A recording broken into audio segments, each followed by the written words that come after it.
নমস্কার বন্ধুরা, আচার্য ফ্যামিলি কিচেনে আপনাদের সকলকে স্বাগত জানাই। আশা করছি আপনারা সকলেই ভালো আছেন। আজকে আমি হিংচা শাকের একটি রেসিপি করে দেখাবো। আর দেখুন, হিংচা শাকের বাগানে আমি চলে এসেছি হিংচা শাকগুলো তোলার জন্য। আর কত হিংচা শাক হয়েছে দেখুন।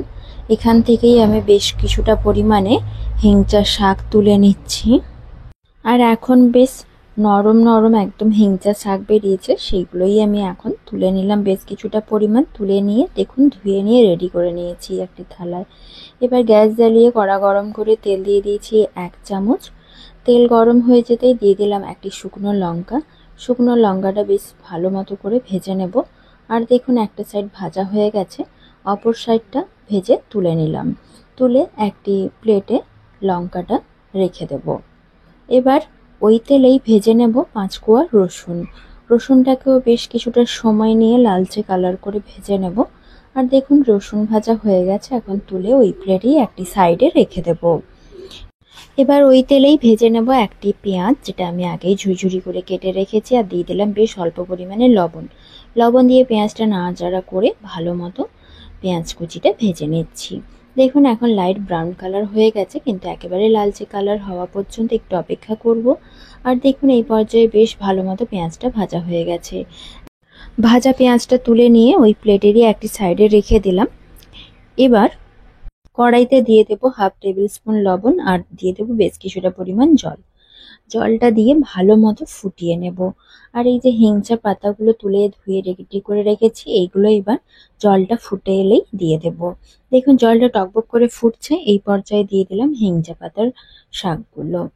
এবার ঢাকা দিয়ে বেশ কিছুটা সময় নিয়ে শাকটাকে সেদ্ধ করে নেব। দেখুন বেশ কিছুটা সময় পরে ঢাকনাটা খুলে নিলাম। আর দেখুন শাকটা বেশ ভালো মতো করে কিন্তু সেদ্ধ হয়ে গেছে। ঠিক এরকম ভাবে একটু নাড়াচাড়া করে নেব। মিনিট খানেক একটু গরম জলের মধ্যেই ফুটিয়ে নেব, তারপরে ছেঁকে জল থেকে তুলে নেব। দেখুন বেশ ভালো মতো সেদ্ধ হয়ে যাওয়ায় এখন ছেঁকে জল থেকে তুলে একটি থালায় রেখে দিচ্ছি। বেশ কিছুটা সময় নিয়ে ঠান্ডা করে নেব। থালায় করে নিলে ভালোই হবে, মিলে ঠান্ডা করে নেওয়া যাবে। আর এদিকে আমি দিয়ে দিলাম লঙ্কার মধ্যে 1 চামচ লবণ, যেটা আমি আগেই লঙ্কাটা ভেজে রেখেছিলাম। লঙ্কা আর লবণটা বেশ ভালো মতো করে মেখে নিলাম। লঙ্কা মেখে নেওয়ার পরে এদিকে রসুনটাও মেখে নিয়েছি। এরপরে শাকগুলোকে হাতের সাহায্যে বেশ ভালো মতো করে মেখে নেব।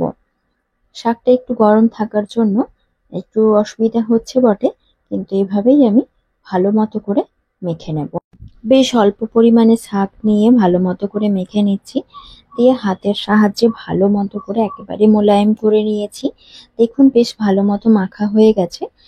এখন এটি অন্য প্লেটে ট্রান্সফার করে দেব, যেখানে আমি পেঁয়াজ, লঙ্কা ও রসুনটা ভেজে রেখেছিলাম। এবার লঙ্কা, রসুন আর পেঁয়াজ বেশ ভালো মতো করে শাকের সাথে মেখে নেব। দেখুন বেশ ভালো মতো করে মাখানো হয়ে গেছে। এখন এটি সার্ভ করে দেব। তবে বন্ধুরা অবশ্যই হিংচে শাকের এই রেসিপিটি অবশ্যই ট্রাই করবেন, কেন কি এটি ডায়াবেটিক্স পেশেন্টের জন্য খুবই উপকারী। আর আপনাদেরও খেতে খুব ভালোই লাগবে। হিংচে শাকের ভর্তার এই রেসিপি ভালো লাগলে আপনারা অবশ্যই লাইক, কমেন্ট, শেয়ার করবেন। আজ এই পর্যন্ত, ফিরছি আবারও নতুন কোনো রেসিপি নিয়ে। ধন্যবাদ।